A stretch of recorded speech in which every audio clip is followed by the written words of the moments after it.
baik Ibu. Oke, baik. Nah, kalian harus selalu menjaga kesehatannya agar aktivitas kita di rumah maupun di sekolah berjalan dengan lancar. Ya Ibu.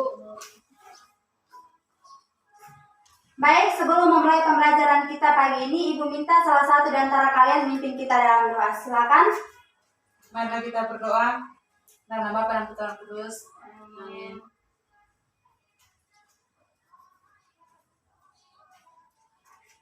Berdoa selesai Ibu. Terima kasih. Anak-anak, hari ini kita akan masuk belajar ke materi yang baru. Tetapi, Ibu ingin bertanya kepada kalian, siapa yang masih ingat materi kita minggu yang lalu? Masih ingat Ibu. Oke, siapa yang bisa memberikan jawaban? Materi kita minggu lalu tentang apa? Saya Ibu. Oke, silakan Eva. Tentang prinsip persatuan dalam keragaman suku, agama, dan ras antar golongan. Terima kasih Eva. Nah, anak-anak, ada beberapa prinsip keberagaman. Yang pertama, prinsip Bhinneka Tunggal Ika. Yang kedua, prinsip nasional Indonesia. Yang ketiga, prinsip wawasan Nusantara. Yang keempat, prinsip bertanggung jawab. Dan yang kelima, prinsip kebebasan. Nah, prinsip-prinsip ini harus kita pegang teguh sehingga dapat mewujudkan cita-cita bangsa Indonesia. Anak-anak, hari ini kita belajar materi kita yaitu tentang permasalahan keberagaman dalam masyarakat Indonesia. Nah, banyak sekali permasalahan yang muncul dalam keberagaman. Siapa yang bisa menyebutkan? Saya Ibu. Oke, silakan Fitri. Masalah antar agama, antar suku, antar ras, dan antar golongan. Bagus sekali. Nah, permasalahan seperti ini sering muncul dalam kehidupan kita. Untuk lebih memahami materi ini, kalian akan belajar dalam kelompok kecil dan perorangan. Ibu akan membagikan kalian dalam kelompok, maksimal 2 orang.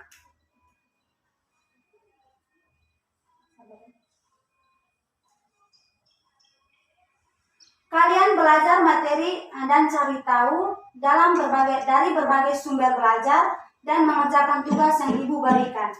Paham anak-anak? Paham Ibu. Oke, baik. Sekarang kalian duduk dalam kelompok, 2 orang, 2 orang. Ya Ibu.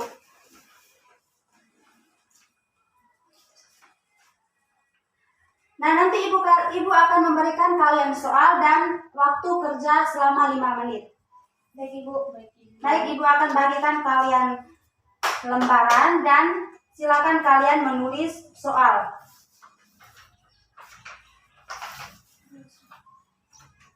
Kasih Ibu. Baik, dari kelompok 1, silakan tuliskan soal.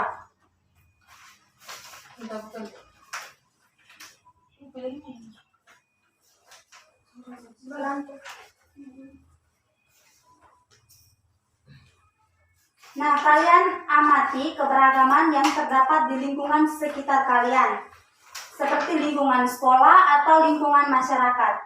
Ini untuk kelompok 1. Nomor 1, identifikasi keberagaman yang ada dalam kehidupan masyarakat kalian. Yang kedua, tentukan satu topik untuk menjadi bahasan dalam diskusi kelompok kalian. Yang ketiga, buat pertanyaan agar pembahasan topik tadi terarah. Nah, yang keempat, berikan jawaban atas pertanyaan yang Anda buat. Baik, sudah? Sudah Ibu, kami dari kelompok 1 sudah menulisnya Ibu. Oke, sekarang kelompok 2. Baik Ibu. Kalau untuk kelompok 2, silakan bacalah sumber belajar seperti pada buku siswa halaman 101, silakan buka buku halaman 101 sampai 112. Nah, kemudian kalian cari tempat peristiwa konflik yang pernah terjadi di Indonesia. Lalu sertakan identifikasi akibat yang timbul dari peristiwa tersebut. Nanti kalian buatkan dalam bentuk tabel. Baik Ibu, paham? Paham. Oke, silakan kerjakan. Ibu beri waktu 5 menit dari sekarang.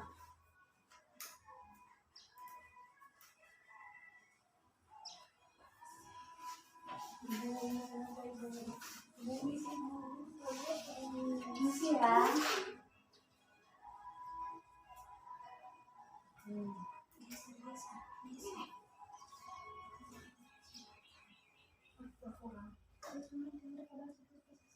Ibu, kami bingung ibu sini.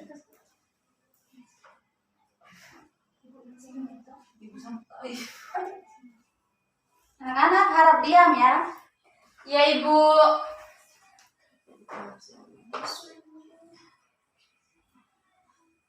Sudah? Sudah Ibu, kami dari kelompok 1 sudah Ibu. Kelompok 2 sudah? Sudah, Ibu. Oke, bagus. Siapa yang mau mempresentasikan terlebih dahulu, kelompok 1 atau kelompok 2? Kelompok 1 Ibu. Oke, silakan maju ke depan dan presentasikan di depan. Salah satu orang yang mewakili.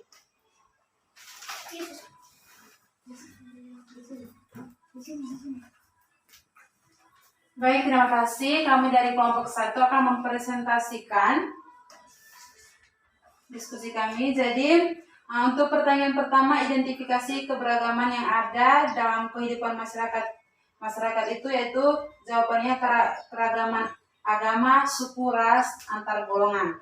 Yang kedua, tentukan satu topik untuk menjadikan bahasan dalam diskusi kelompok.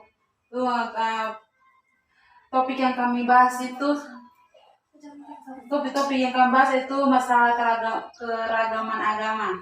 Yang ketiga, pernyataan agar pembahasan topik tadi terarah, yaitu kami buat bagaimana upaya menciptakan kerukunan hidup antara agama. Yang keempat, berikan jawaban atas pertanyaan yang kami buat, yaitu upaya menciptakan kerukunan hidup beragama. Yang pertama, saling tenggang rasa, Saling tenggang rasa. Iya, saling tenggang rasa, saling menghargai dan toleransi. Tidak memaksa seseorang untuk memeluk agama tertentu. Yang ketiga, melaksanakan ibadah sesuai agama. Yang keempat, patuh pada aturan agama, negara, dan pemerintah. Oke, bagus. Terima kasih untuk kelompok 1. Silakan kembali ke tempat duduk. Mari kita tepuk tangan untuk kelompok 1. Oke, waktu yang berikut Ibu berikan kepada kelompok 2 untuk mempresentasikan. Baik, Ibu. Kami dari kelompok 2 akan presentasikan hasil kerja kelompok kami. Jadi,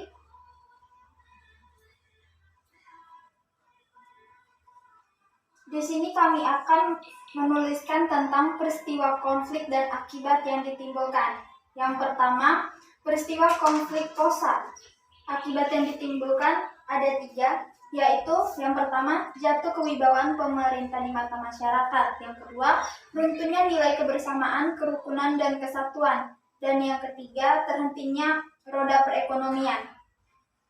Peristiwa konflik yang kedua yaitu peristiwa konflik sosial suku Sampit.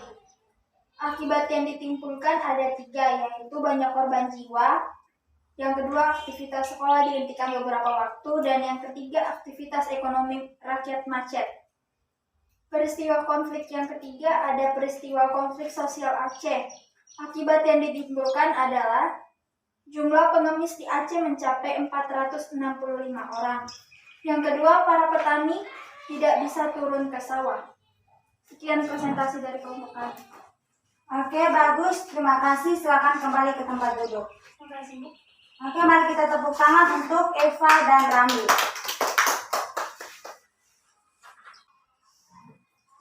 Hebat sekali. Terima kasih anak-anak untuk presentasi hari ini.